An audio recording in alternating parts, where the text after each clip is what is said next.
Badira urte batzuk, urtero lagun berezi bat iristen dela Pasaiako portura. Arrantzatzera ateratzen diren marinelen barkuetan etortzen da ezkuturik, festaz gozatu eta bihurrikeriak egiteko asmoz.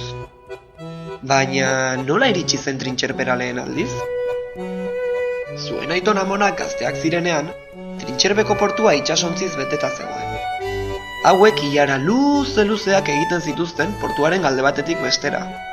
Trintxerbeko portua itsasontzi batetik bestera salto eginez zeharkatu zitekeen. Garai hartan, arrain ugari zegoen uretan, eta arrainak diru asko ekartzen zuen herrira.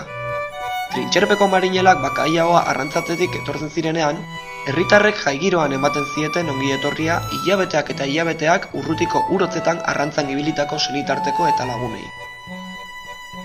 Baina egun haietako batean, bakailaoa zekarren itsasontzietako bat porturatu zenean, marinelak barkutik banan atera eta tripulazioan kide bat gehiago zutela konturatu ziren. Bidaia eurekin hasi ez zuen izaki berri bat azaldu zitzaien barkuan. Korrokoi burua eta giza gorputza zuen izaki bat. Urrutiko urotzetan sartu omen zitzaien ontzira, eta inork bere presentzia sumatu gabe egin zuen bidaia Trintxerpeko kaira iritsi arte.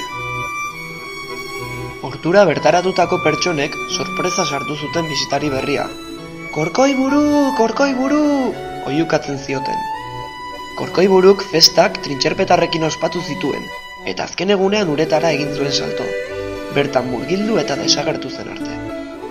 Arrez geroztik, Karmengo jaietan urtero Korkoi buru herriko kale eta plazetatik agertzen da trintxerpetarrekin festaz gozatzera.